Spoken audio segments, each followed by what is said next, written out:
Why is that music still running?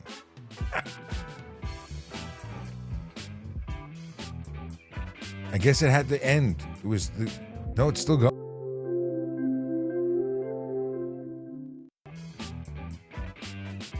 Okay, I made it stop. How you doing? I hope you're doing well. This is Monday. My name is Sean Shapiro, and this is Ask a Traffic Cop. Yeah, it's, what is it doing? I stopped it. This is Ask a Traffic Cop, that show on the internet that talks to an ex-cop, a former cop, a guy who used to do traffic stuff for a living, and now I don't. Well, no, I still do. I'm just not being paid as a police officer anymore. Now I'm just doing this because I like to, and I get to help people even though I'm in my basement. Although I am in the process of making a studio. We have a studio that we are putting together at the Magical Offices. Yes, we have offices coming. By the way, we are now sponsored. Not only are we sponsored by, this is Better Traffic Safety and Education. This is a not-for-profit that has a goal of making traffic safety education better across Canada, across North America, the world. But we're actually sponsored by Barrett Legal. And Barrett Legal is a great group of people that do a lot of stuff and things. They have a tax law department. That's where their focus was. And they've just expanded it into general law.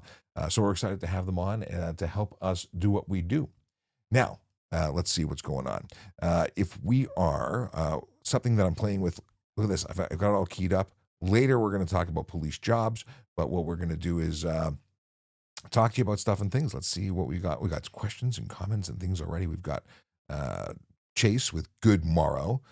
We've got and a happy Monday from Chase. Thank you to you. We got Randy McNaught who says, great Monday morning, Sean. Stay safe through the day of high winds and snow forecast. Where is that happening? Because it's not happening here. I hope. I have not seen anything about high winds or snow. And I walked my kids to school this morning, and I got to tell you, it was beautiful outside. It was I didn't even need gloves. Like it was nice. Let's see here. We've got Nicholas Rizzi who has, he's got a longer message. He's coming in through X, which lets you type in tons of stuff. Yeah, we're actually broadcasting on all, not all. We're going to continue to add, but right now we're broadcasting on YouTube, LinkedIn, Twitter, now called X, Instagram, and of course TikTok. Anything else? Did I miss anything? I think that's it. But we will eventually add more. It all depends, We're doing things differently, at least differently than I used to. Dave says, good morning, Sean, and then has a question about the official law about cleaning snow or ice off your car. We'll talk about that in just a second. And Basharat, my friend from Punjab, Pakistan, I'm assuming this is my friend who's usually watching on a different channel, says, morning, Sir Sean. It is, because he called me Sir Sean. He always does. You are serving the people even after retirement. Proud of you. Thank you, brother. I appreciate it. He's a police officer in Punjab, Pakistan, in the traffic unit in particular. Let's see here. What do I want to talk about? I want to talk about addressing a question.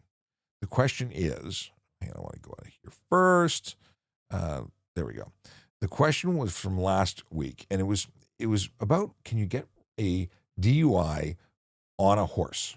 That was the question.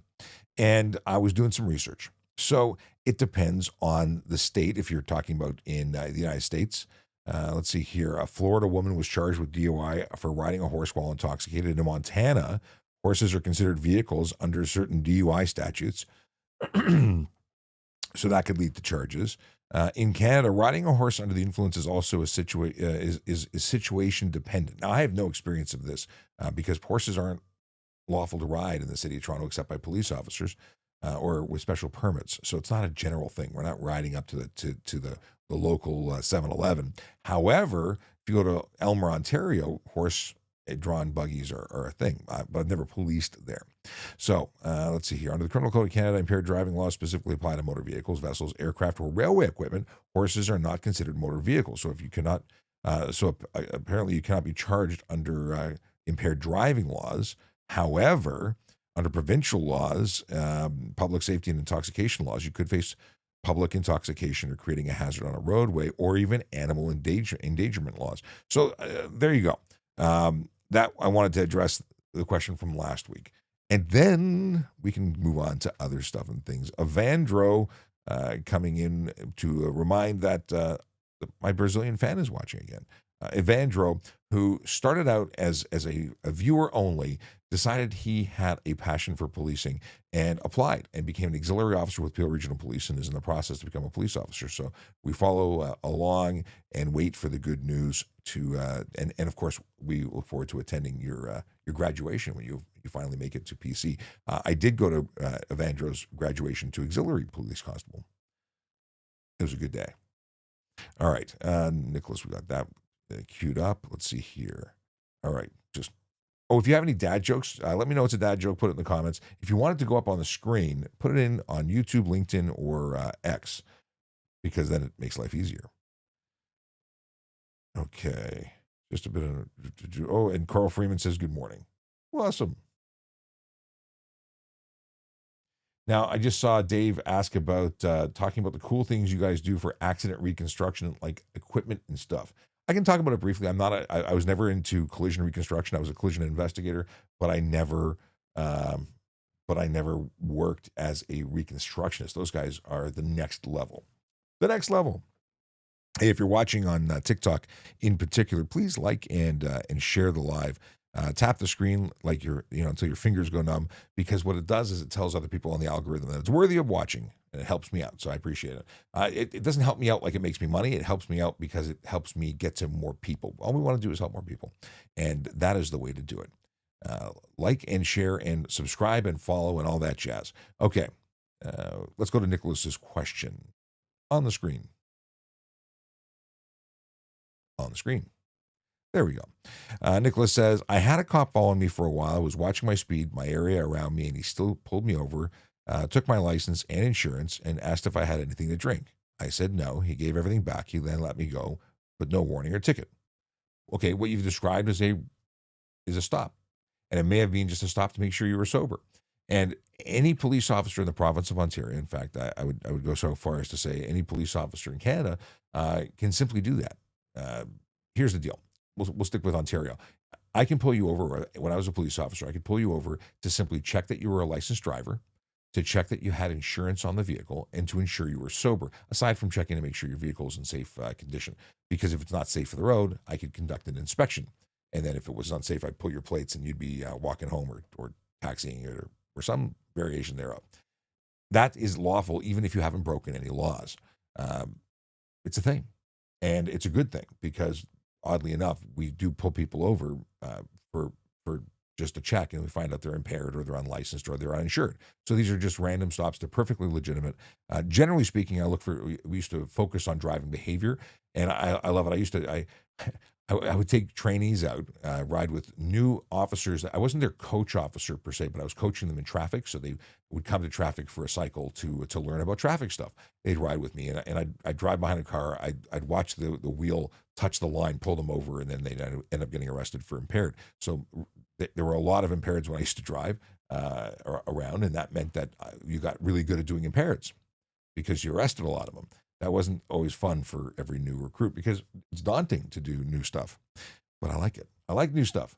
Let's see here. We got back to Dave's original question of what is the official law about cleaning snow or ice off the car? Well, you need to clean the ice and snow off the car because you need to be able to see. So if you have what I referred to last show as like the little window like you're driving a tank, that's not safe. Not only is it, when you chisel out that little narrow view, not only is it not safe, it changes because as your vehicle heats up, it melts the ice and snow and things, it turns to zero. Oddly enough, and I'm going to make a video in response to it after we're done this live, there was somebody driving on the highway. I don't know which highway it was, but I was sent the video, and they had their hood up. You may have seen it on other channels. You'll see it from me soon. And the deal is that was not legal, not safe, and pretty stupid, but we'll get more into that later. But they had a totally obstructed view, and that was a hood that windshield wipers wouldn't have wiped away.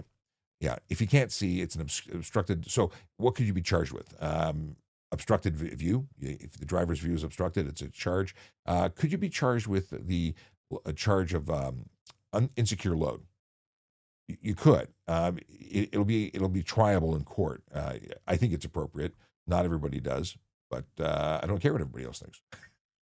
If you have a giant sheet of ice and snow on top of your vehicle and you don't clear it off, and that vehicle that flies off and blinds other drivers, you're going to be held responsible. If it flies off and hits another vehicle, I'm going to charge you. I would have charged you for it. Very hard to change my would and would have tense as opposed to no longer versus being a. You know what I'm trying to say. All right.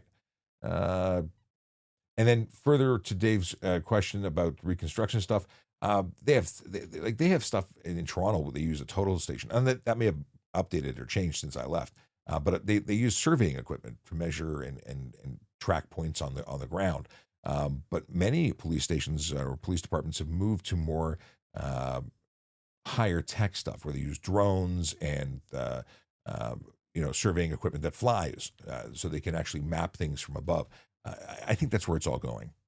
But sadly, I can't give you more because I don't know how they do what they do. As a police officer who investigated collisions at scenes, I used to go and we'd have photographers, and I was a photographer for collision scenes. We'd photograph everything. But when it was a big, serious collision, we photographed it in conjunction with Recon, who told us what to photograph and how, and we had our standard stuff that we did. But that was just a Nikon SLR. It wasn't very exciting. Actually, I think they even got away from the SLR. Oh no, traffic still has SLRs. SOCO units, I don't think I think they're just point and shoots now. Let's see here. Lozzie, Canadian Lozzie says, "Morning, Sean. Just doing homework while watching the live. Awesome. Glad that you're here." We've got He's Gaming on TikTok, who says, "Another waste of taxpayers' money." Okay, Brainiac, read the screen. It's not costing taxpayers any money. But thank you for wasting everyone's time with your comment. Okay, we got, what's it say? Crazy Lax, who says, is it against the law to faster items at the car in front of you on the highway? Is it against the law to faster items at the car in front of you on the highway? I'm going to need to know what you actually are trying to say. And maybe somebody in the audience knows what he's trying to say, but I do not. Okay. We've got a question from Chase, who wants to know, if you pull over a vehicle and the exhaust tips have excessive soot, is that enough evidence to pull the plates and request some emissions compliance testing? Whether it is or isn't, I don't know. I've never tested that. I've never tried that. It just says that you have a mixture that suggests bad. I get what you're going for. I personally would never pull a plate based on that. I don't think it's sufficient. Yeah. I'd want more than just some residue. What if they backed into something? Like, how do I know it's coming from there? I think that'd be weak, but I get it. Comment on diesels. Yeah, again, I don't know. I've never been there. Never done that. Let's see here. This is in terms of the snow. It's just a bit north of the GTA, coming from the southwest. Okay. Brandon says, "Good morning, Sean and all. Let's all have a safe day. We need stiffer cell phone laws. I lost my first Mustang by someone on their phone." I got to tell you, it's an epidemic. We're through the pandemic. This is an epidemic. It's amazing how few people can control themselves long enough to avoid touching their phone. It's wild. Now I get it. We're in our cars and we want to be connected, and we've trained ourselves to be available at the touch of a button, be available to the world. And you can still do that with voice commands and a telephone, but you can't video conference, you can't surf the web. You certainly can't text mom to ask her to make dinner or what time dinner is. But yeah, we need much stiffer penalty. I've talked about this a lot, in that it used to be, it would have been covered under careless, but then they came up with a dedicated law to address distracted driving. And that's because they thought that it was too heavy-handed to have careless driving. Well, the truth is that cell phone use while driving is as serious as impaired driving. You're not driving safely if you're engaged in doing anything other than driving. Like, even having a conversation on the phone on hands-free is technically distraction and is being proven to reduce your ability to respond. Of course, people are so busy defending speed and driving like a well, I'm not going to say what they're driving like, but you can imagine, you can fill in the blank with the words. that I would want to use. And they justify that because cars are good and they're a good driver, but they also justify the use of a cell phone. I don't know. They think they're real special. They also argue the fact that police officers do it. Maybe they have special training to be able to use their phones while they're driving, or they got special training to drive fast. Truth is, when a police officer speeds or uses their cell phone, they're taking a risk, although that risk is for a good reason. You texting mom to make dinner, not a good reason. Police officer texting or dispatch, because we communicate with dispatch with issued phones to get more information about an event or run a license plate, because those phones can do that. That is related to police work. It is public safety. It is for a reason that is justified, and the courts have decided and the lawmakers have decided that that is allowable. They can do that in the lawful execution of their duties. Anyway, I'm going to stop ranting. Juvital. I'm not pronouncing this right. However, welcome to the live. I got into an accident because I was distracted on my phone. I took full accountability and will never do it again. You know what? I appreciate what you're saying there. I mean, and that's the biggest thing. Tickets, traffic stops, all these things, these interventions are that. It's to change driver behavior. If you get pulled over and you get a ticket, people say, "Oh, it's the man. It's making money for the government. It's money grab." That's baloney. What it is taking the opportunity. It's an entire police service working to change driver behavior and make the road safer. And giving you that ticket might save your life or save the life of another, because it might make you wake up. Juvenal made that click. They had that awakening of, wow, this was a bad idea. Because they were involved in a collision and they recognized that they were responsible for it. Not everybody has that. Some people need multiple reminders that they're making a mistake. So I really appreciate that you commented, because so many people make an excuse and say, it's not me, it's them. They're just doing this not because it's dangerous, not because there's evidence to prove that it's dangerous, not that it's involving or distraction is involved in the majority of collisions. No. It's just for money. That's why they're giving tickets. Anyway, it's now $615 and 3 demerit points, 3-day suspension on your first conviction. And I think it's got to get heavier. I think it's going to be more money or a loss of your car, at least temporarily. Okay. Mr. Stunna says, why do you think that's normal though? I don't know. They follow up to say, why do you think it's normal just to pull me over and ask me questions for no reason? Because you're operating a motor vehicle that falls under regulations. If I see you, now chances are 99% of people who are driving aren't being pulled over randomly. It happens occasionally. What I'm trying to get at is, although you don't need a reason, there usually is a reason. You zigged when you should have zagged. You're driving real slow, you're driving real fast, but they didn't get you on radar.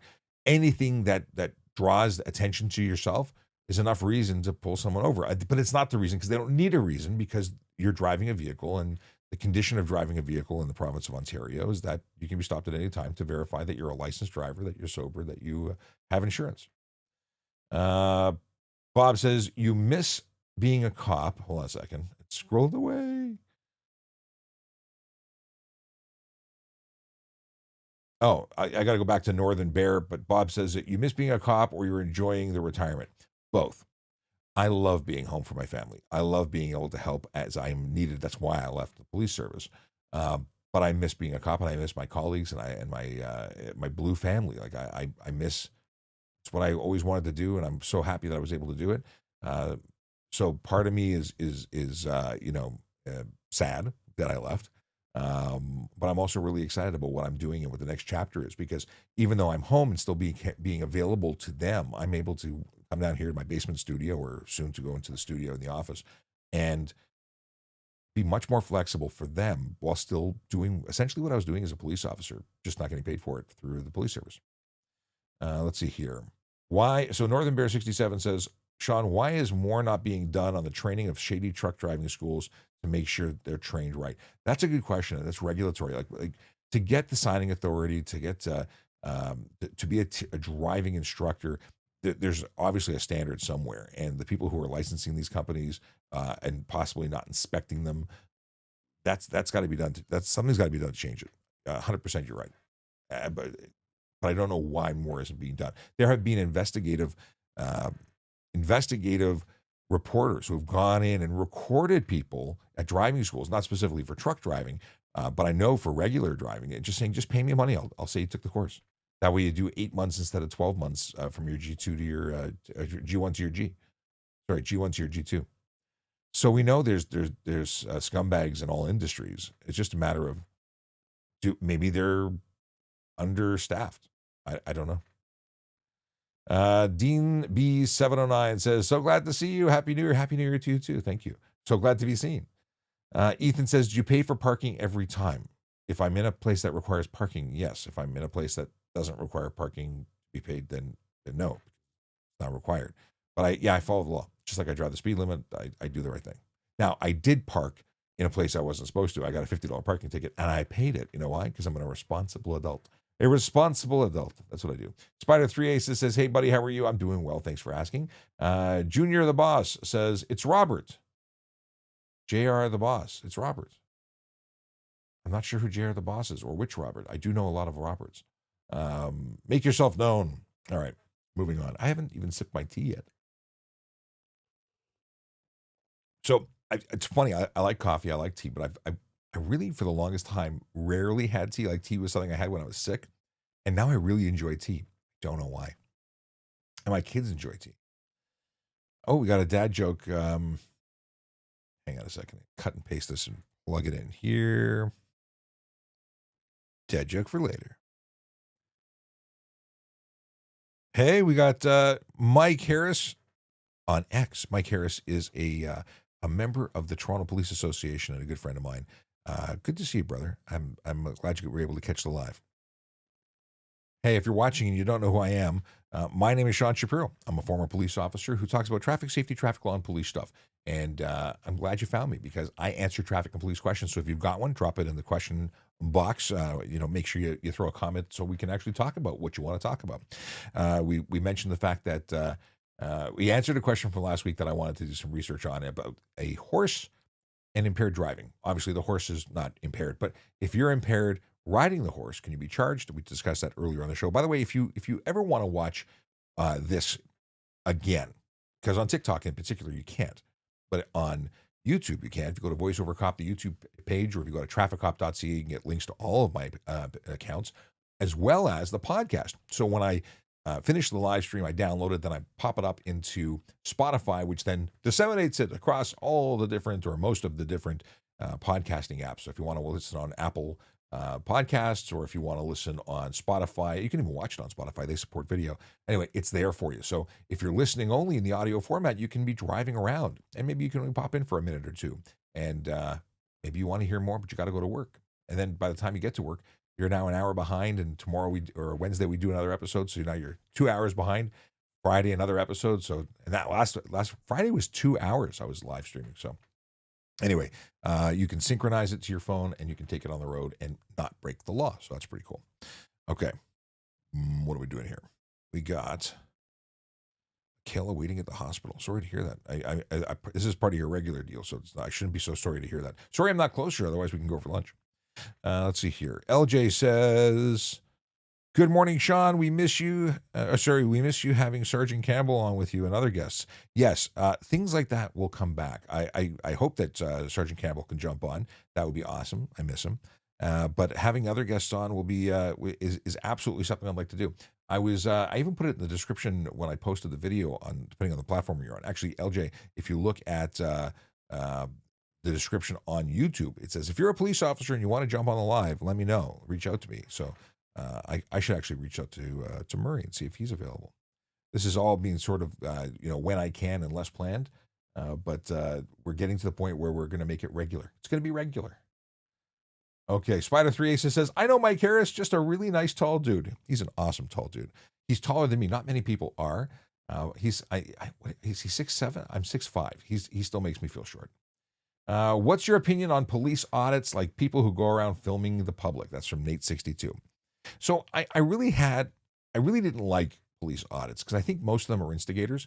But I got to say that if someone's recording a dirty cop, if someone's got is recording someone and the cop is actually breaking the rules or breaking the law and they should be exposed. So I don't like the auditors that go and take good people and make them look bad because they're harassing them or they're instigating or they're bending the truth or making it sound as though the cop is bad when they're doing their job, because some of them are dirty.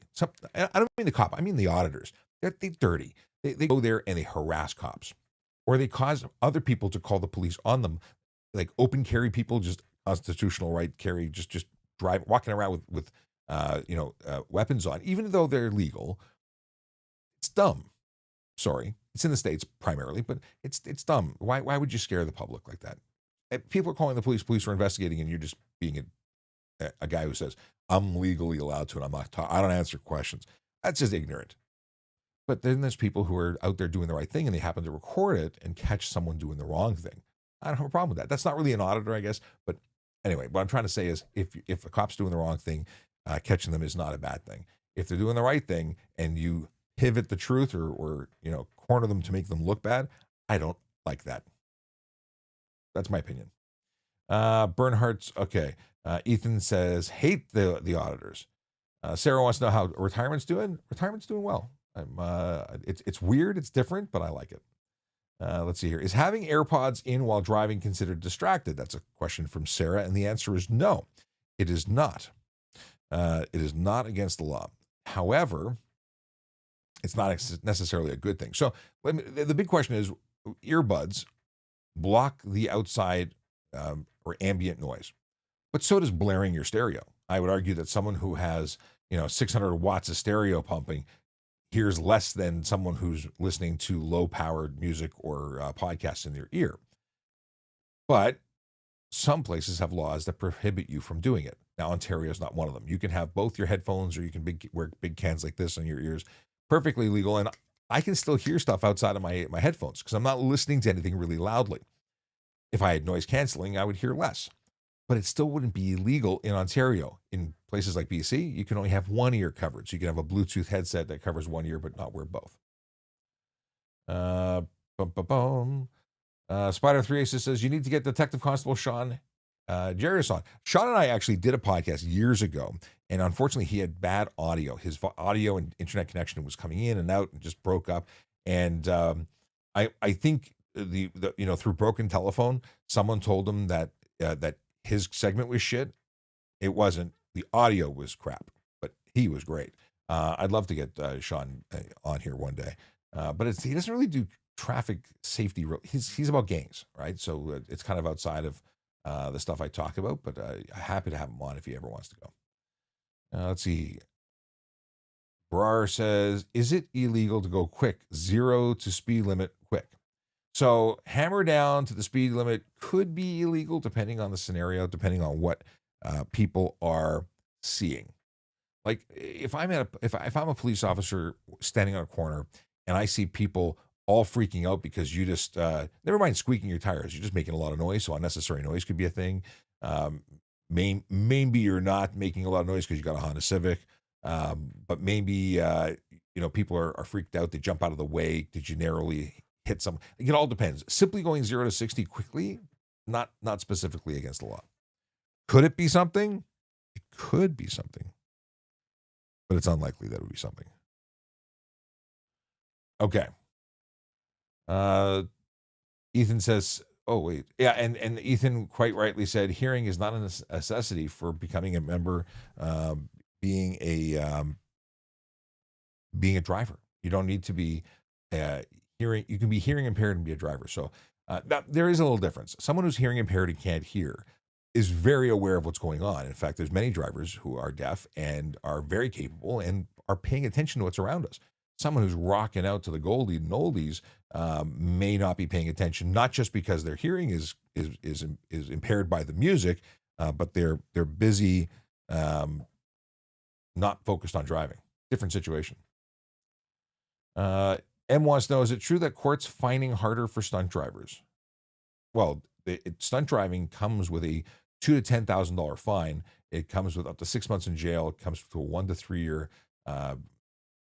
what's it called, driving suspension. It also on the first one, the second time you get done, it's $2,000 to $10,000, another 6 months in jail if they so choose. Very rarely do I hear about people doing jail time for it, but if you but they're doing like it's a 3 to 10 year suspension the second time around, and they are doing jail time. It does happen, just happens less frequently. So it depends on other information being shared. Yeah. Captain Kurt says, "What's up, my friend? I've been to so Captain Kirk is a friend of mine from King of the North auctions, and I haven't seen him there last number of times I've gone up. What's going on? Where have you been hiding?" X wants to know if eating or smoking a cigarette is distracted driving. It can be, but it doesn't qualify for distracted driving laws. It is very specifically, it would fall under careless driving in the event that it caused an issue with your driving. But like I've seen people like eating with like soup or cereal out of a bowl, driving with their knees in traffic. Not allowed. It's 32 minutes into the stream. My name is Sean Shapiro. I'm a former police officer who talks about traffic safety, traffic law, and police stuff. It's brought to you by Better Traffic Safety and Education, a not-for-profit that wants to change the way we talk about traffic safety across Canada, across North America, the world. And we're sponsored by Barrett Legal. So if you need legally stuff, there's a nice group of people that are allowing us to do what we do by sponsoring Better Traffic. Okay. Well, let's see what else we got here.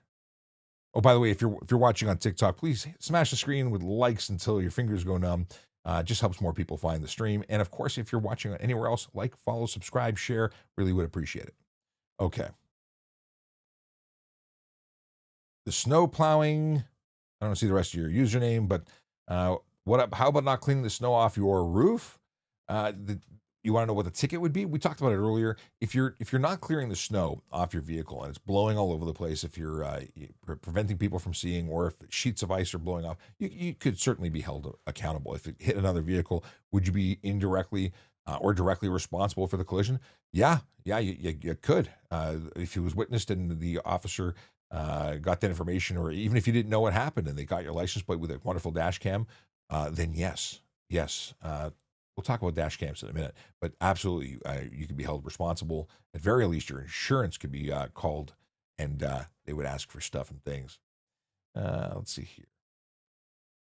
Oh, do you think traffic and police work will become better if we become the 51st state? So, it's very interesting. Which legal system would apply? And I'm not saying we should or shouldn't. I'm simply talking about the hypothetical. What legal system would apply? See, in Canada, the Criminal Code of Canada applies to the entire country. It's a criminal code that literally covers the country. Whereas in the United States, they have state law for most things. So I'll give you a good example of how different it is. Murder, or red rum, is a federal charge because all criminal charges are federal in Canada.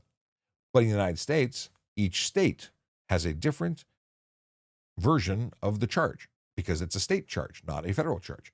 Do you know what is a federal charge in the United States? Mail fraud. And of course, when you start, like the FBI doesn't get involved with murder. It's not federal. Now, if it becomes what is it? It takes 3 to become a. Is it 3 murders to become a? I'm talking Dexter. Anyway, escapes me. Somebody in the audience knows. In any case, it's a very different legal system. So it would be interesting to see, would we have to adopt theirs? Would Canada become a state? Thus, we would maintain the Criminal Code of Canada as the 51st state, and they would have a lot of questions. And what legal system is better? Cereal, thank you. Cereal, not like you eat with a C, a cereal, Serial. Thank you, Toronto Road Cams. Yeah. Interesting stuff. I definitely think that policing is very different in the United States. My brothers and sisters down south have a lot to contend with, a lot more firearms in the hands of non-police people. Here, it's only the gang members and criminals who have guns besides police. There, everybody has a gun. So is that better or worse? I don't know. I like the idea of having a gun if all the bad guys have guns, and then it's at least a fair fight. If it's just the police and the bad guys, and the police are busy because they're understaffed, that's a problem. Bad guys have an advantage. It's not fair. I want it fair. Let's see here. We got Sarah wants to know if I have a favorite type of car. Let me scroll back and see what else we got before I come to your question.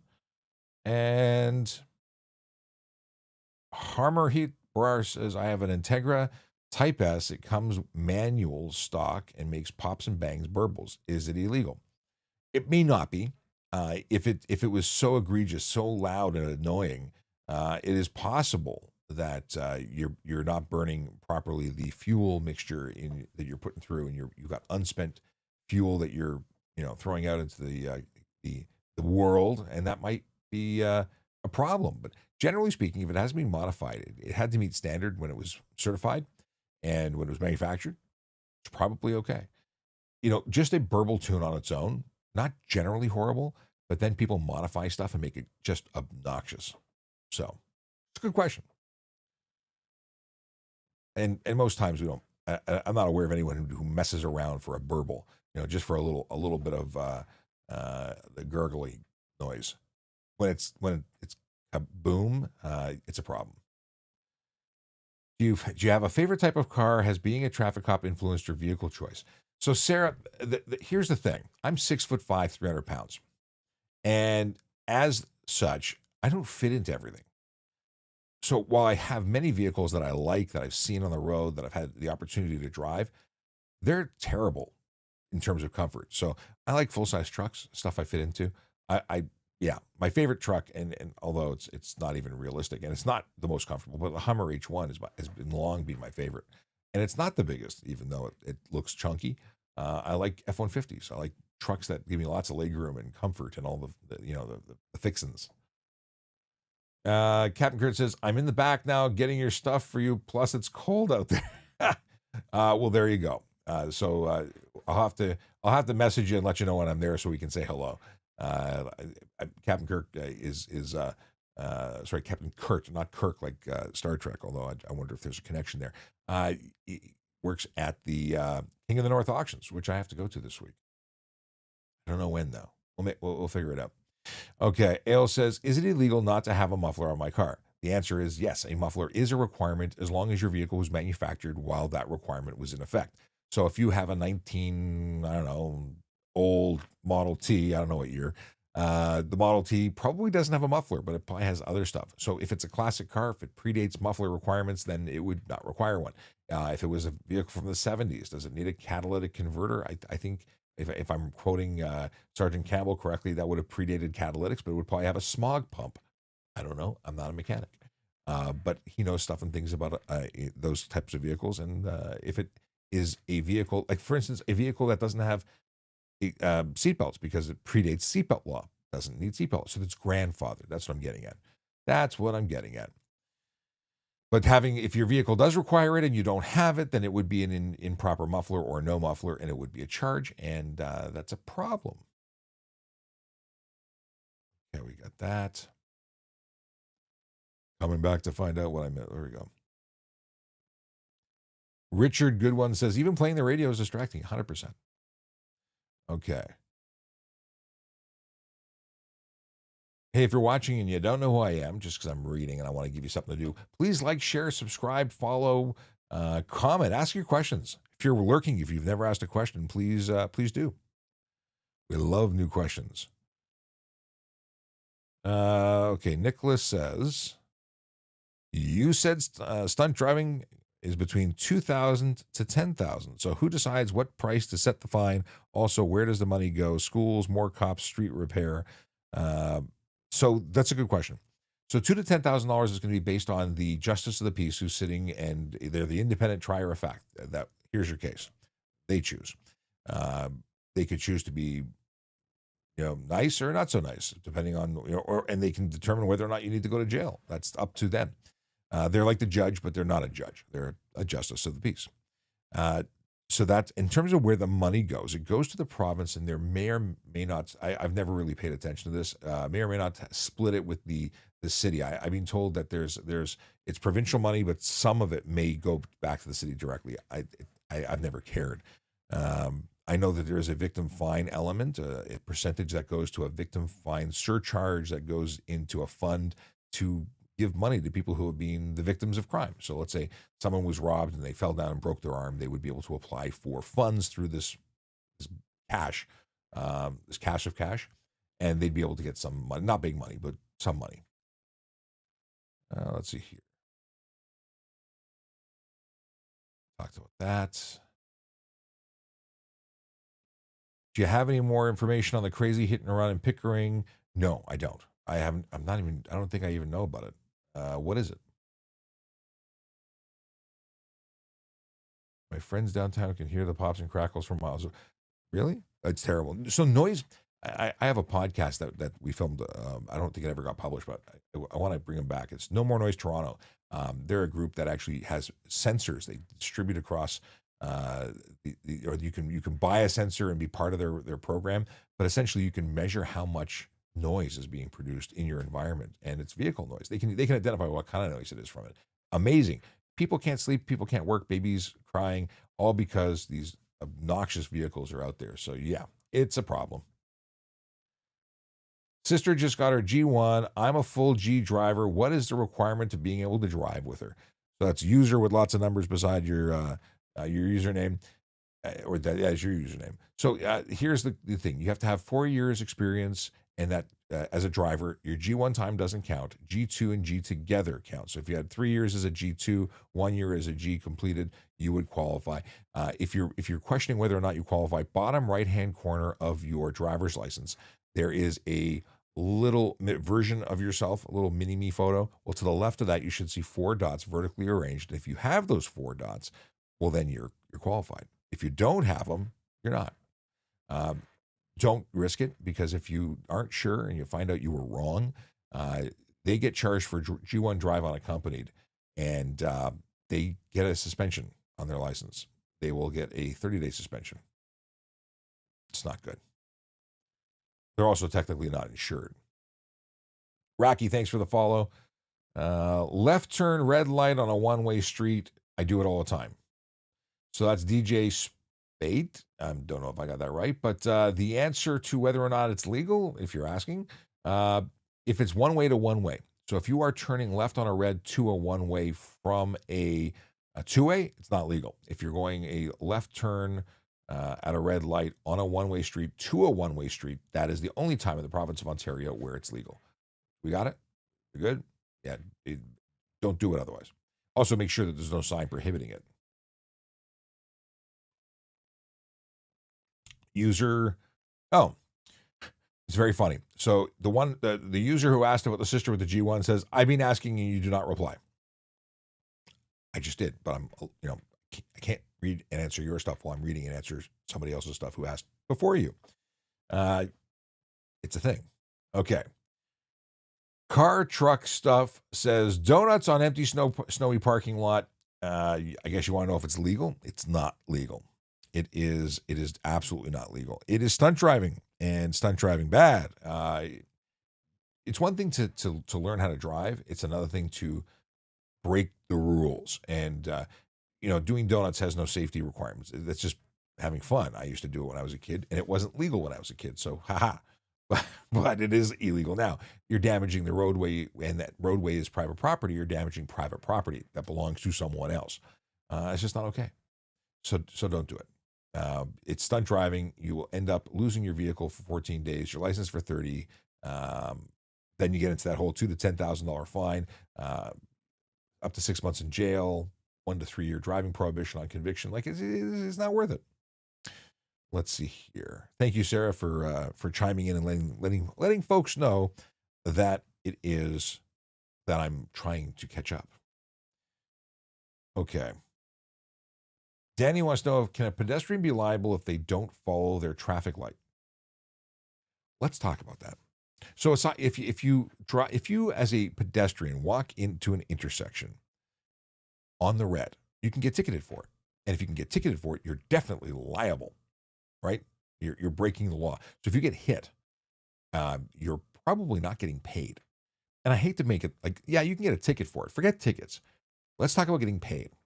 Because If you cross within those lines in the crosswalk, you do it legally and you do it with a right of way all above board, you get hit, you get paid when insurance companies get sued. You break the rules, you get paid less or not at all. Now, nobody wants to get hit by a car. That's not at all where I'm going. But if you do get hit by a car and you were doing it all right, at least you're going to get compensated. It won't make up for the injuries that may be life altering or forever. However, if you're doing it wrong and you don't get paid, it's going to suck a whole lot more. So if you're going to cross the road, do it legally. Now, you don't always have to cross the road at lights. If you're beyond 50 meters of it from an intersection, it's not a requirement. Like if you're between two streets and the next intersection is a kilometer away, obviously it would be unreasonable to ask you to walk a kilometer, cross the road, walk a kilometer back. You can cross mid-block. Be really careful. Sarah wants to know, how do you propose that G1 drivers practice getting in and out of sliding situations? Thank you for asking, Sarah. So here's the deal. When the law came in, I was all about like, well, how are people supposed to learn? Because I used to go to a parking lot and I used to do the slip and slide to learn how to regain traction. So here's the deal. If you go into a parking lot and do donuts, you are not learning anything. You are learning how to do donuts. If you go to a parking lot and you drive around and you drive just to the point where you lose traction and then you regain traction, you are not doing donuts. You are driving around and you are feeling where the car loses traction, and then you don't go there anymore. And if you go to the point where you lose traction and you slide a little bit and you regain traction, but you don't start doing circles across the parking lot, you've learned how to lose traction and regain traction, but not do donuts. I'm hoping that that's clearer because, again, if you're just spinning around, you're having a great time, but you're not learning much. If you're driving in a way that tests the limitations of the vehicle's traction ability, and then you recover immediately and keep going straight, you've recovered the vehicle and you've learned something. I hope that that's a good description, that it makes sense. If it doesn't, we can go back to it. So, Sarah says, yep, makes sense. Please make donuts legal. That's car truck stuff. Hey, listen, it's legal if you're on a racetrack. It's legal if you have a permit to use the vehicle or the space as a racetrack, because racetracks are exempt, as are permitted events. Yeah, it's amazing how deep it went in terms of the whole Highway Traffic Act revision. Like they talked about, can't do it above ground, can't do it below ground in parking lots. You can't do it in a farmer's field. You can't do it on the beach. Like they really listed everything. You know why? Because a bunch of people, well, I was going to say bozo, but then I said people. They broke the rules so much. They did takeover events. They took over parking lots. They took over street intersections. They did dumb stuff. And the laws were written because of them. So if you know someone who participated in that, don't rat them out. Just call them jackasses every time you see them because they ruined it for everybody else. Okay. Sarah wants to know if you can do it on your own property. The answer is technically no. Even your own property cannot be done, whether it's your field or somebody else's, your driveway or someone else's, cannot do it. Unless you applied for a permit, became recognized as a track, then you could do it. But no, you can't do it. Here's the thing. People say, well, it's my property. I want to do what I want. I don't know why I went with that particular accent. But the deal is that no one cares. Like no one's sitting on your driveway, hiding in the bushes, peering through, waiting for you to screw up and do a donut. Two things are going to happen. One, you hit something, you hurt somebody, and they investigate and they see evidence that you were doing something you shouldn't have been doing. One. Two, the neighbors call because they're complaining. If you got no neighbors from, as far as the eye can see, you live in the country where I'd like to be living right now, that's different. And if you got no neighbors, no one's going to see it. If a tree falls in the forest, and no one was there to see it, did it really fall? Is that it? What was the sound of one hand clapping? If nobody knows it happened, it didn't happen. People don't care. Cops don't care. Cops care when they're called and dispatched to an event, or they happen to witness it and somewhere that shouldn't be happening. But again, we're not hiding out. No one's hiding out in your driveway. So technically, no, you can't do it. If no one sees it, did it happen? Why are tickets issued for no driver's license when you can verify through CPIC when someone has one? Well, let's look at this. First off, it's not my job to do your homework. When you go to school, I'm not there to testify for you that you are a licensed driver. You are. You're supposed to do it. I'm not paid as a police officer to do the research to cover your requirement to surrender your license upon demand of a police officer.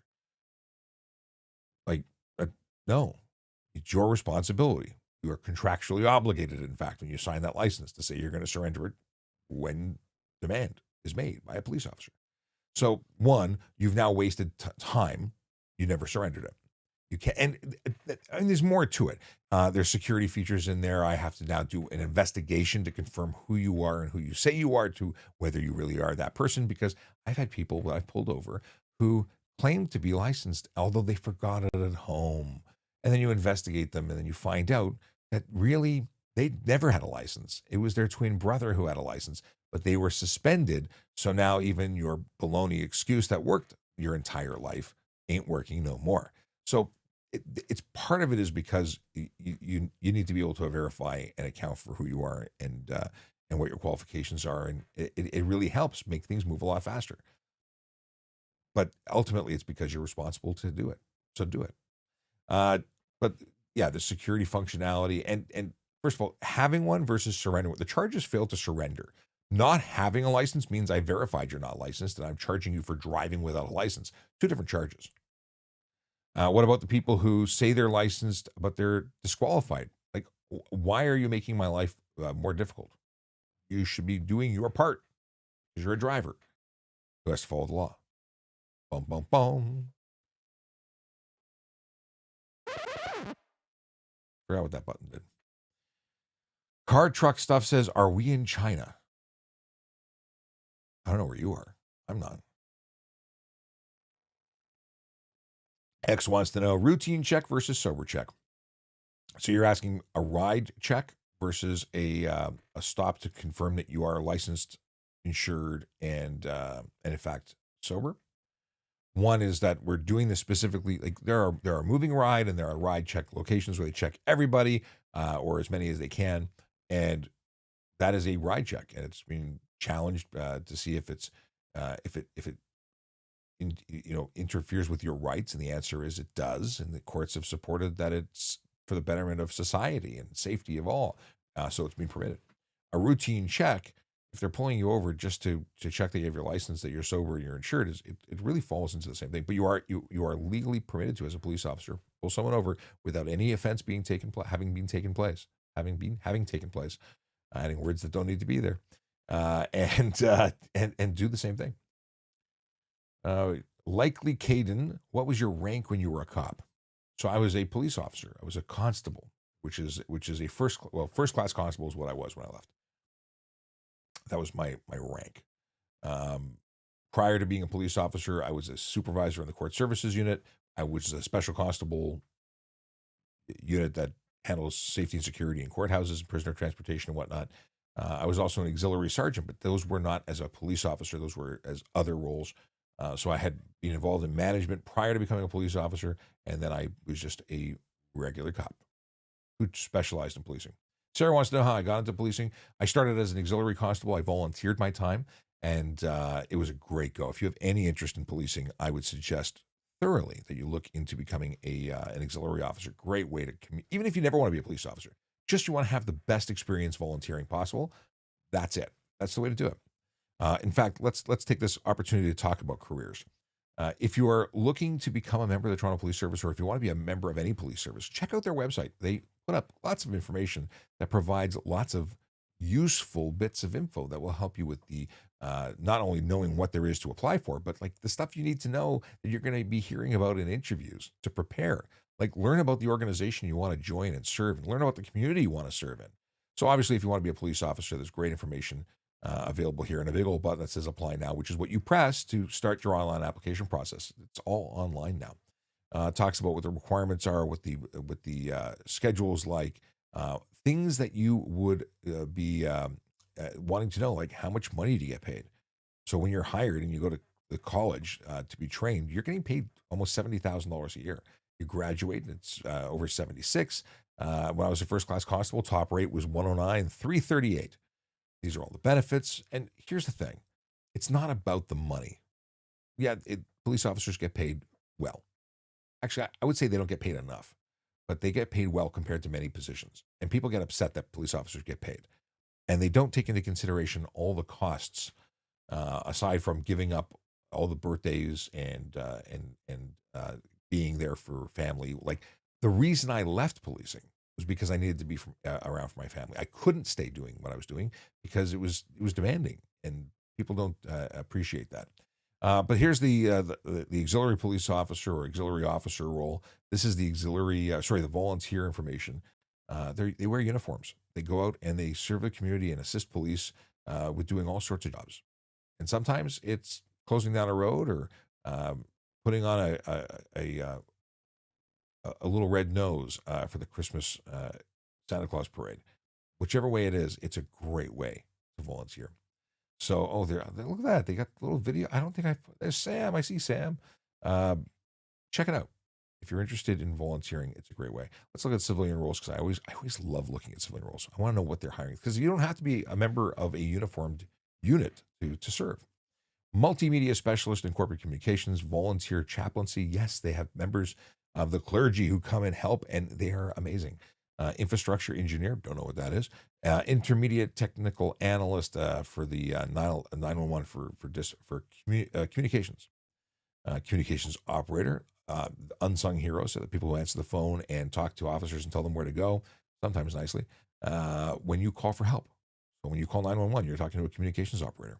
And then this Yippee program, if you're a young person and you want a great opportunity to learn more about policing and get paid, it's a program, $17.20 an hour. Look at that.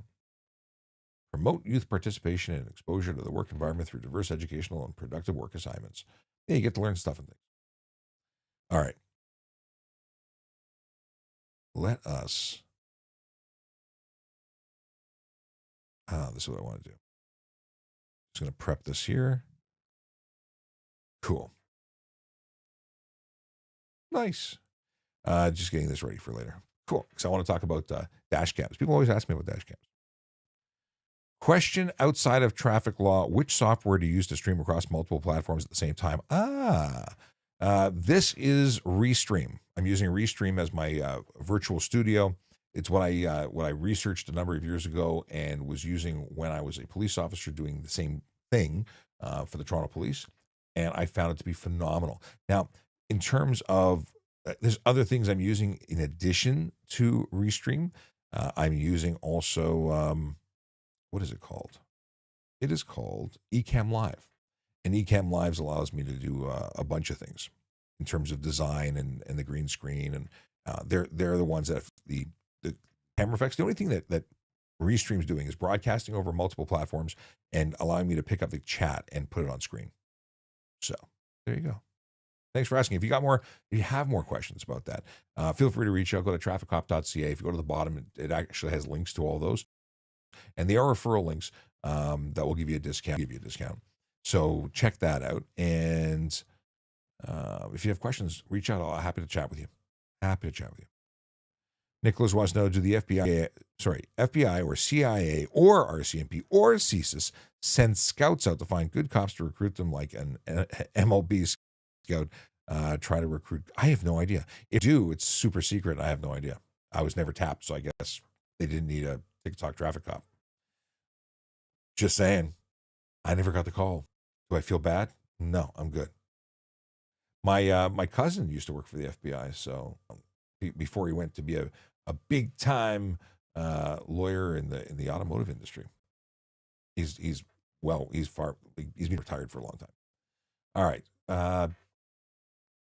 So how did I get into policing? So I always wanted to be policing, partially because of my cool cousin, the FBI guy. I always heard the cool stories, but I watched Chips as a kid. I was in love with motorcycles, and that show really sparked an interest in me to want to help others. And because they saved the day every single episode, it was amazing. Sometimes they had episodes that spanned 2, so you had to wait till the next week. But if you've never seen Chips, it is the best television show ever. 2 cops that went out on motorcycles and stopped people, and of course, it was a trailblazing show. Famous people would cameo into that show. It did a lot to change things in terms of television. Anyway, was being a cop stressful, or did you enjoy it? Being a cop had stressful moments. There's a lot of pressure, a lot of responsibility. You're doing stuff and things in the community that nobody else does. You don't. The average person doesn't go to a call saying, "I found my Aunt Bethy, who didn't answer the phone for a week, and we're concerned that she may have passed away." And then you get there and you smell from outside that Auntie passed away.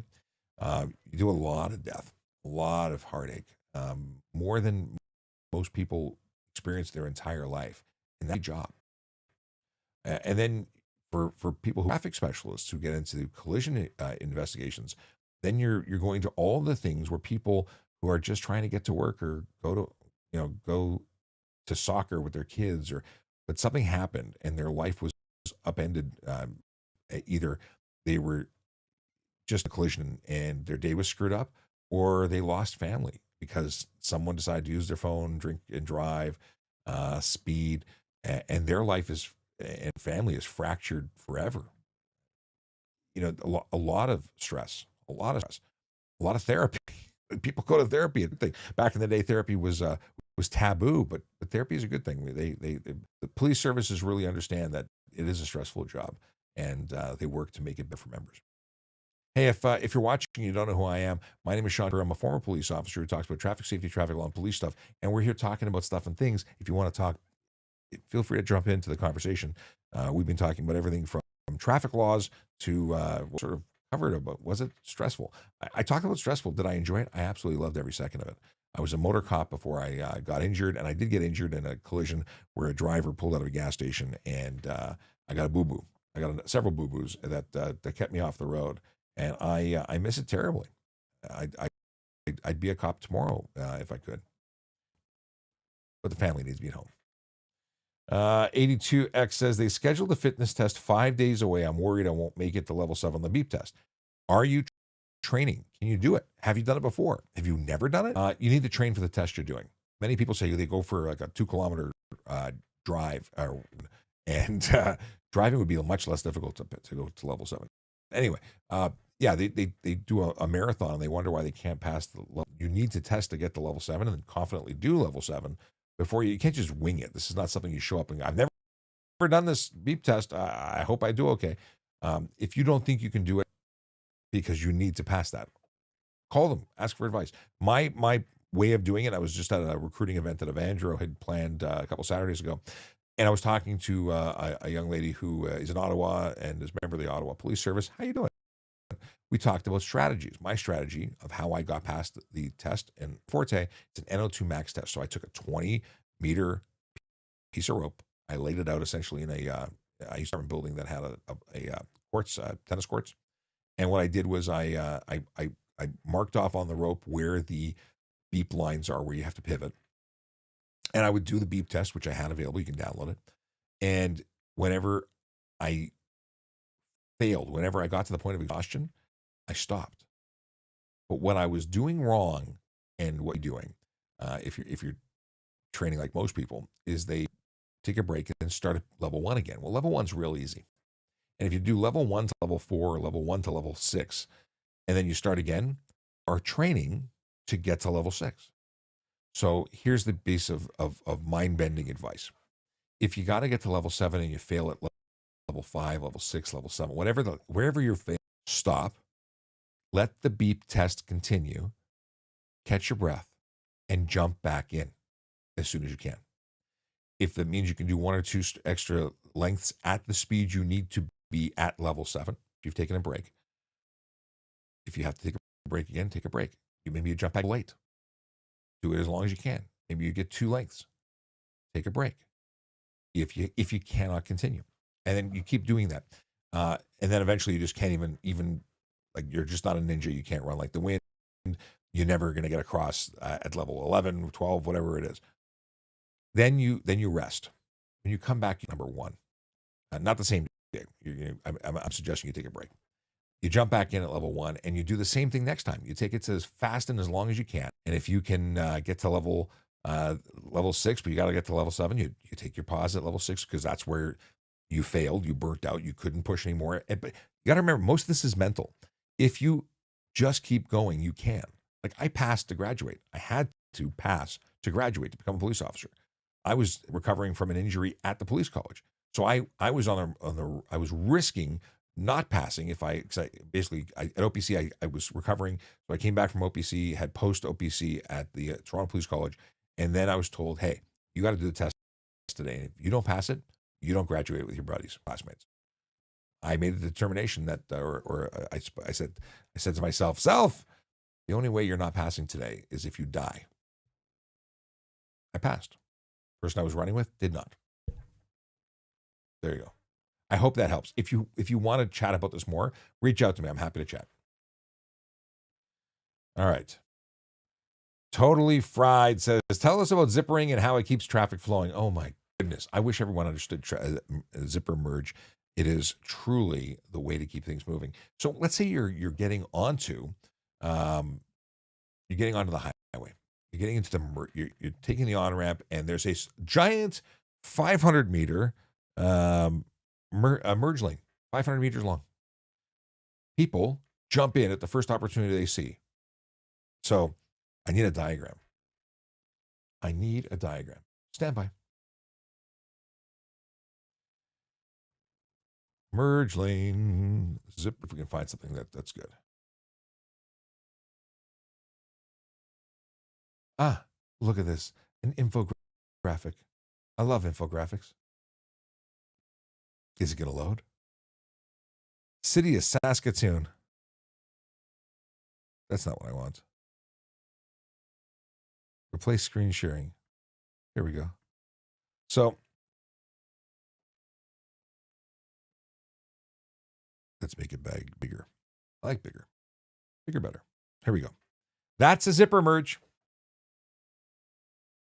Do they have an example of what not to do? No. Why would they? Jump in. You see my mouse? There we go. If you jump in here and no one wants to let you in or there's a problem, you hold up all that traffic. This is the appropriate way to do it, folks. It's magic. Magic.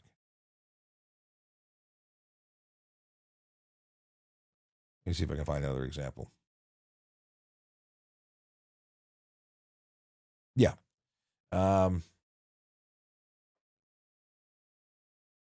This is on Reddit. I will switch here. What a moment. So what some people do is that no one uses that open lane all the way to the end. So traffic just backs up. It's ridiculous. They chop in here. They say, oh, you gotta take your turn. People get real upset. But the zipper merge is absolutely the way to go. We waste so much space because people get upset if you zipper merge, even though it's the right thing to do. People complain about zipper merges. So what happens when someone bumps into line and does all sorts of stuff is, or causes a collision? You should really have a dash camera as a defense. This is a segue because I've been playing with this website, looking at it. So a friend of mine, not me, is sponsored by this company, and apparently they use Sony technology that is in my dash camera, which I use a ThinkWare. So I'm now spending time deep diving onto their website to learn more about their products. But they have product like, where's the one I was looking at? They have 3 cameras. Can I find it? 3 cameras. No, that's not what I want to see. Anyway, they have one that has 3 cameras, so you can not only look out the front and the back, but you can look at the cab. So I guess that's good for drivers that do rideshare. What I'm interested in is, could I put a camera out the driver window? Because I want to capture people on their phone. I think that would make for good. Because I'm thinking about it from a content creator perspective. Anyway, Kayla's got is between appointments. Let's see here. Kayla's out, but he says, stay safe. Remember, don't have a good day. Have a great day is always good advice. Let me see. Hold on a second. Talked about this, talked about that. Blinder Bob says, as a retired officer, do you still have any pull within the organization to get someone hired? I know people, but I don't know if I have any pull per se. I don't know if I ever had any pull. I know people think that police officers wave magic wands and make things happen, but yeah, I've never gotten someone hired. I used to give referrals. Someone who was a good candidate, and Some of those people have been hired. Not every of them. Not every one of them. It's really your own merits. You have to be good at what you do. Tracy Els says, during a ride program, is it now mandatory to give a breathalyzer? Aha. So in some police officers are getting to the point where every traffic stop is doing a breathalyzer, and that is because it is lawful. There's something called, what is it called? Oh, I've lost my. So the demand. So it used to be based on demand. I can't think of the acronym. Anyway, it's lawful to have a single person. Mandatory alcohol screening. Yeah. MAS. So you could say every car you pull over, I'm going to give them a mandatory alcohol screening. They do that in Australia. It's actually great. Everybody presents as impaired, but they are impaired. They have alcohol and they're breaking the rules. So you can make everybody blow, and it's absolutely legitimate. Okay. Ale wants to know if a civilian can help an officer if there is danger, even if it means to put themselves in danger. Yes, a civilian can help, and a civilian can be given direction of a police officer. And when they're given that direction, like if I say, grab that guy, and if I was a police officer telling a civilian to grab someone and which restrain them, well, they're acting on the direction of a police officer, and for that purpose, they essentially have those powers, because that's how the criminal code works. If you're assisting someone with lawful authority to make an arrest, you have that authority. Tracy says, I was told now it's mandatory no matter what. So Ontario Provincial Police will do, if they're still doing it. Last year, they started doing it where every traffic stop provides a breath sample, every single one. Is it mandatory? It's what their policy is. Mandatory alcohol screening, it doesn't mean it's mandatory to do. It means that they have the ability to make a demand, and it's mandatory for everybody. So prior to the law changing, a police officer would need suspicion, belief that you have blood or alcohol in your blood, whether it be based on the smell of alcohol off your breath, or you telling me that you had consumed alcohol. I have to have suspicion. And then I'd make a demand saying, I have suspicion that you have blood or alcohol in your blood, and I'm making a demand for a roadside screening device. Now that's not required. You're driving a car, you're legally stopped, right? Whether it be to check to see if you're sober, or because you were pulled over for speeding or whatever. And then they're making a demand because everyone must comply. Obeyed SMGs has followed the host. Thank you for following the host. That's me. Sean Shapiro. It says so on the screen. So Austinator Reed says, I don't think it's mandatory now, but if they believe, no, it is now. In Canada, it's now mandatory. Austinator goes on to say, Sean, can you answer this, please? I feel like I'm giving false information. You were giving false information. But I can see why, like, if you haven't been stopped, if it hasn't been deployed on you, I could see why that is not something that, you'd be aware of. But we've talked about it. I've talked about it for years. 82X, you're very welcome for the advice. Jenny Hong Mortgages, how you doing? Welcome to the live stream. Top Choice Driving Schools in Milton. Top Choice Driving School. See, when there's no spaces, it's hard to read. In Milton, welcome. Let's see. Okay. What are the laws on fire chiefs and their personal vehicles equipped with lights and sirens? Those are not their personal vehicles. Those are issued vehicles. So if a police chief has a vehicle, if a vehicle is part of your position, it's a police vehicle that has lights and sirens on it, then they're able to use those lights and sirens because it's a police vehicle or a fire vehicle, not a personal vehicle, even though they get to drive home with it or use it for getting home. Okay. Can civilian, we talked about that. How long are 2 demerit points going to affect my insurance? It was for not obeying a sign. That's from the Husky Cato, or that Husky Cato. So demerit points are not used to determine your insurance rates. Insurance companies look at convictions on your convictions on your record and determine risk, and they determine insurance rates based on that. Demerit points are used by the Ministry of Transportation to track your license and your driving habits to determine whether or not you should be suspended or re-educated. So at a certain number of points, you're going to get a letter saying, you suck. And then at another number of points, they're going to trigger a suspension. Or they might, make you take a course about driving. But demerit points only stay on your license for 2 years from the date of the offense. Everyone gets all worried about it because they think the points are what the insurance company look for. They don't. In the conviction on your ticket is what goes on to the that's there for 3 years. So points 2 years from the date of the offense, convictions 3 years from the date of conviction, and the insurance companies see 3 years of data, current 3 years. I went onto the Viafo website earlier, and Toronto Road Cam said Viafo is what I use. I used to have driver's side cam in my old work vehicle. Right on. Yeah, you're the second person I know who has a Viafo. I'm very interested in testing one. Manda says that seems excessive unless there happens to be reasonable suspicion of every driver they pull over. Manda talking about the law that requires, or mandatory alcohol screening law that allows police to test everybody. Why? Why is it excessive? If all you have to do is provide a quick breath sample to ensure that you're not impaired, why not? What's the big deal? They follow up to say, like, I don't drink at all. I wouldn't be worried, but I would find it odd having a breathalyzer. You would until you did it. And, I've never had one. Back is itchy.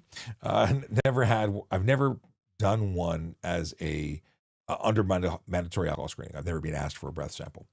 Not just because I was a cop, but because I've never been stopped. I don't remember the last time I was in a ride program. Like, I don't go out much. I think it's just because I'm a homebody. And when most of those things are on, or when the bars are out, and I don't go. So that's what being a dad is all about, staying home. Okay. There was a question that I saw that, okay. What's the consequence for going 140 and a 100? What's the consequence? Well, quite simply, let's look at the calculator. Got a speed calculator. So it's 40 over. And 40 over is $295. If you're in a Schedule 2 area, it would be $595. So if you're in a community safety zone or work zone, where they double the fines. So $300 essentially. And you shouldn't be doing 40 over. Why would anyone do 40 over? It's not smart. Okay. Legsy says, did you retire or get fired for your TikToks? I certainly did not get fired for TikToks.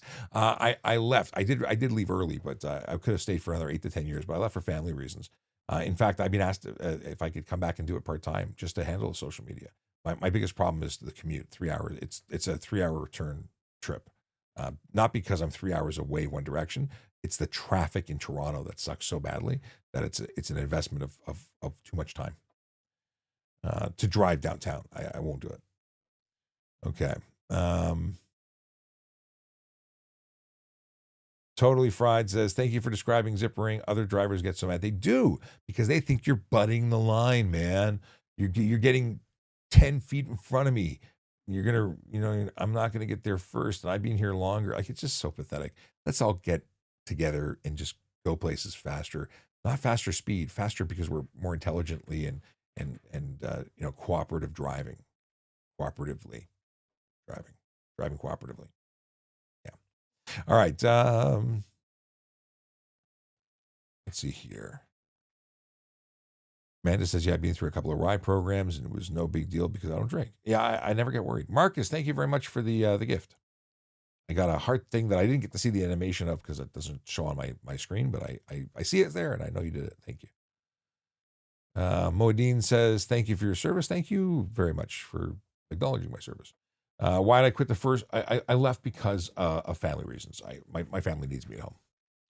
Lots going on, and it is tough to, like, I don't have family to help with my family, so I am the family support as opposed to going to all your family. Like, I have a friend of mine who works for the service, and his dad or his mom or somebody picks up the kids and does all these things, and they have this great ability to be flexible and do all the work stuff.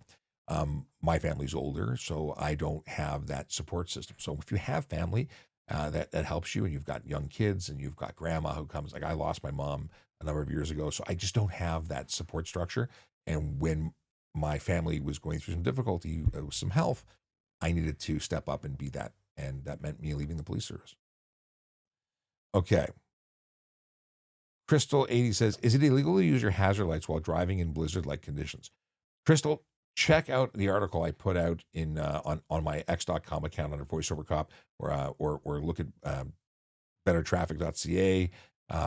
It's not illegal at all. It's just not the best way to do it. Like if your hazards are on and your brake lights are on, I see your brake lights and I see your hazards. You don't need to put them on because I see the same snowstorm that you do. Some people like it, makes them feel safe. Okay. But it can be very confusing because it's intended to be on a non-moving vehicle. If you're pulled over to the side of the road, those flashing lights say you're doing something different than everybody else. Well, if we're all on the highway and all of us have our hazards on, we all know what the other one sees because we see it too. And your brake lights or your full lighting system is on, so we see you already. The flashing lights, side of the road, not moving. So you're a hazard. Even tow truck drivers aren't supposed to have their flishy flashies on unless they're pulled over servicing a vehicle at the side of the road. Because then different things happen, right? We know what it is. It confuses people. But it's not illegal. Not here. Other places it is. I outline a whole bunch of different places where it's legal, not legal, and so on in the article I posted. It's available on LinkedIn and on x.com, and of course on the blog of Better Traffic. J-Dub wants to know why people think it's okay to drive with four-way hazards on driving during adverse weather conditions. Because someone did it, and then they did it too because they thought it was cool. Yeah. Cobra Chicken says, holy beard, haven't seen you in a while. Yeah, I haven't shaved like since I left the job. And it's been over 140 days since I was a police officer. Should put a counter up. Like every day I add a counter. How many days since I left the job? Feels weird. Okay. What is this? You asked earlier. I'm going to ask again. I was not here for the answer. You could always go and watch the rerun, but it was quite a lengthy answer that you missed. So I'm going to give you the Cole's notes. Your muffler is required equipment. It's against the law not to have a vehicle. Sorry, it's against the law for your vehicle not to have a muffler. That's the quick one. If you want the whole story, go back, watch it on VoiceOver Cop YouTube, because all episodes are archived there. You can also download it on the podcast version on your favorite app. It's under Ask a Traffic Cop. But links to it are at trafficcop.ca. Okay, Jerry says, hello, a quick question for you. Can local police pull you over on 400 series highways? Yes. Local police can pull you over. Well, Ontario police can pull anybody over. Let's go back. Ontario police officers are police officers sworn with the authority of a police officer for the entire province of Ontario. Now, do they have the authority to pull you over? Yes. Now, there is some discussion as to how many jurisdictions away can they lay charges. So if I'm in Toronto and I go to York Region, then I'd be able to write a ticket to you in York Region. But if I were to go to Barrie, that's too many jurisdictions away, and it wouldn't be fair to you to make you go to Toronto court if I pulled you over in Barrie. It's also just doesn't make sense that I would do it. But yes, I could pull you over, and then I'd call a local Barrie police officer because I would have them write the ticket to a Barrie court, and then I would attend court as a witness against you. So, but yes, they can pull you over, and provincial police can pull you over as well. Obviously, it's their highway. Okay. Jen Maflitsky says, give a shout out to Tana. Tannehill? Who's Tannehill? Are they watching? Hi, Tannehill. Okay. Is it illegal to have your sedan trunk partially open to have a secured item sticking out? If it's secured, there's no law that says your trunk must be closed. It just means that the trunk has to be secured. It can't be flopping around. It's more about the items in your trunk, because technically if the trunk is open and it's not and you have side mirrors, and even if it's blocking the rear, like, it's not illegal to be open. It's better to be closed and secured, but the items within the trunk must be secured. That is the big thing. That's the big thing. Okay, we got that. We got this. Let's see. No, there's nothing there. I think we're done. And we don't have any dad jokes. How is that possible? One dad joke. What has four wheels and flies? A garbage truck. That is actually very good. And that was our friend who is going to be a special constable, Bernhard, who gave that dad joke to us earlier. Any dad jokes before we wrap it up?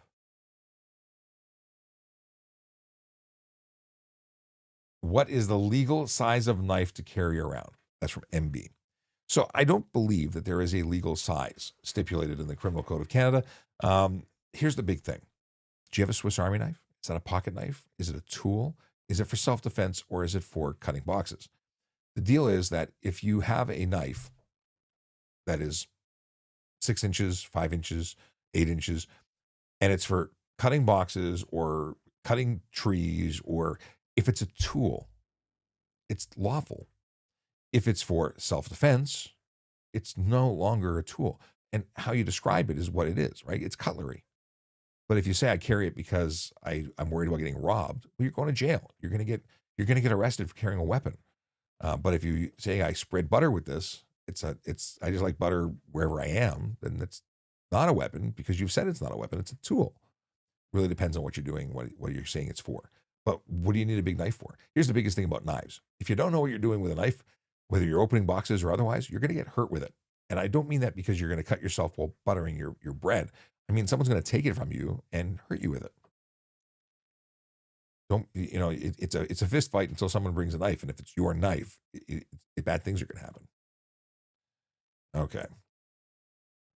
Why are butter knives illegal? Why are butterfly knives illegal?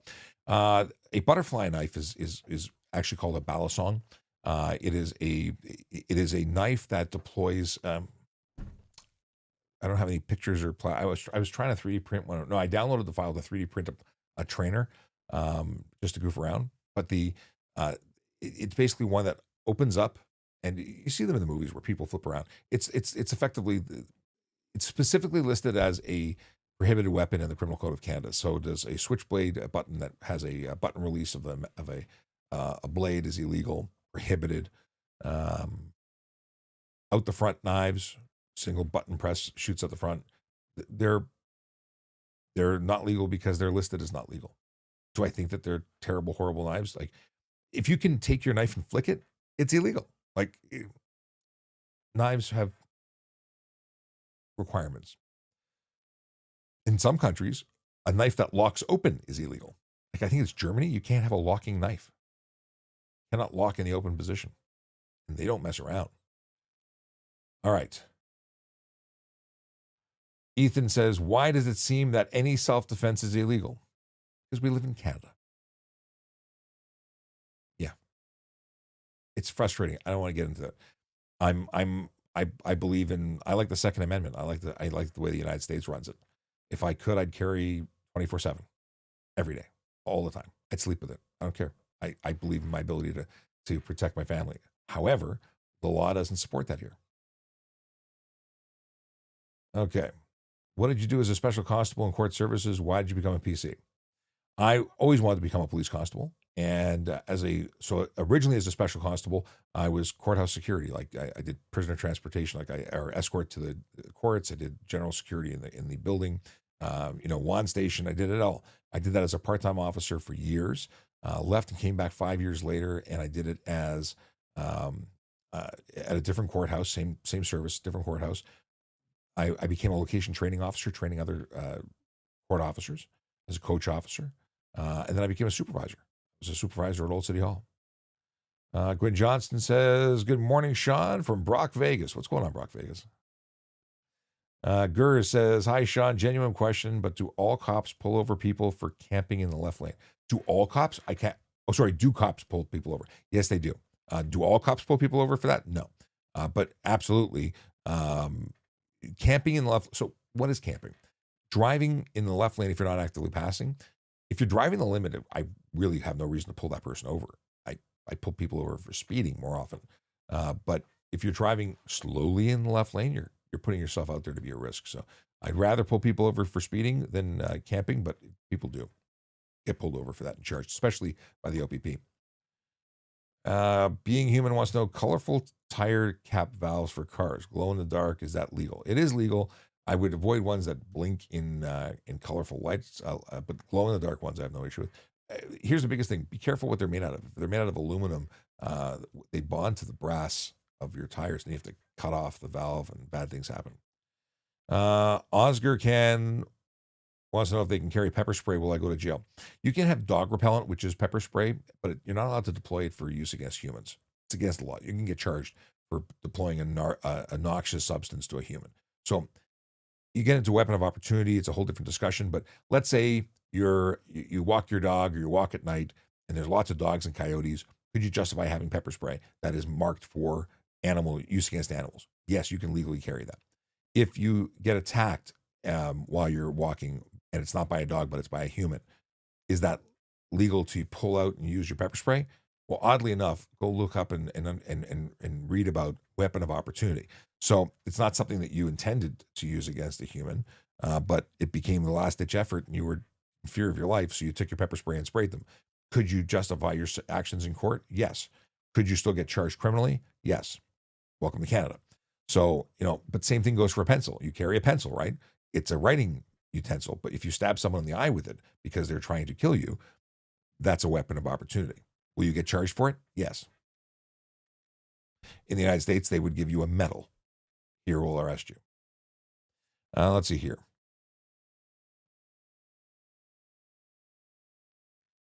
Lumpy says, in Canada, you cannot defend yourself. That's not true. In Canada, if you read the criminal code, you can use as much force as necessary to defend your life or the life of another. So you can absolutely defend yourself. And that could include using lethal force, because the criminal code is actually pretty broad. The problem is you have to defend yourself, right? Like in the States too, if you use a firearm to defend yourself, you're going to get arrested until they clear it up. You may or may not be charged, but you're going to get arrested in the short term. Yeah, it's not like the movies where they high five you and pin the middle to your chest and let you go home. Like there's investigations. It's no different here.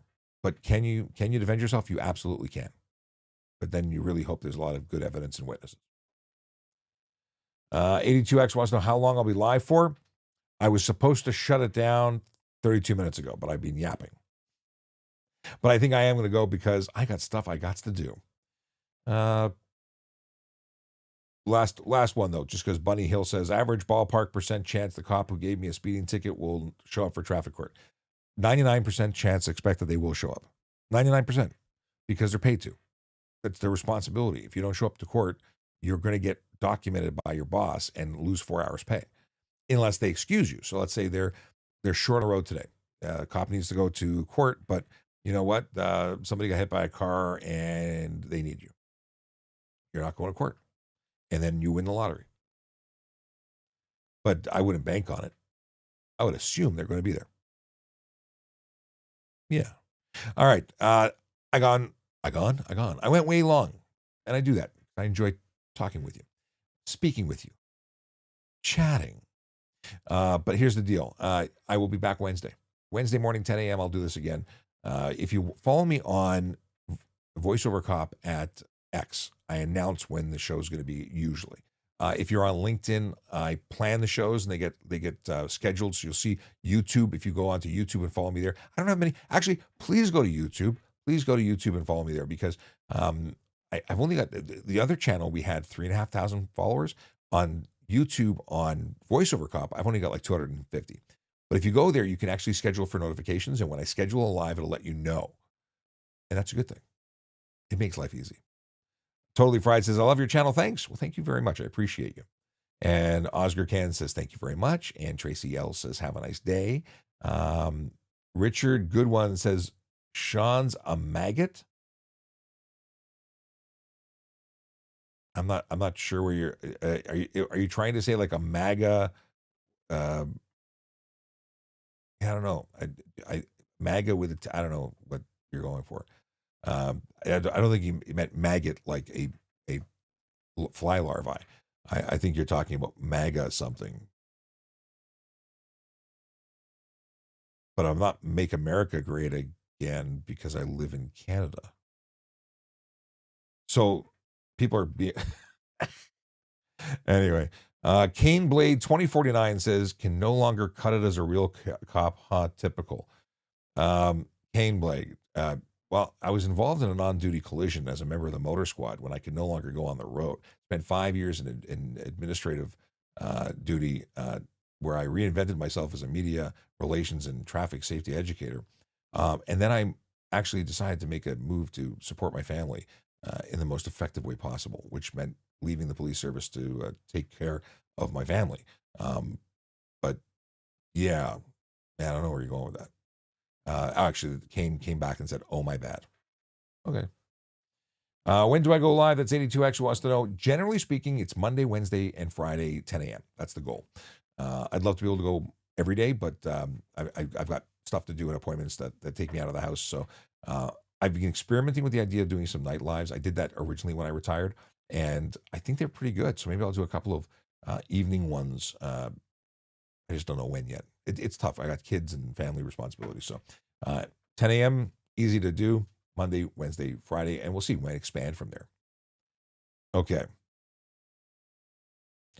And Totally Fried says, you don't have to justify why you left. Being a policeman is a difficult job. I have one in my family. It is, but you know what? I'm putting myself here on social media, and people ask questions and make assumptions, and I'm happy to answer them because people make assumptions. They don't know.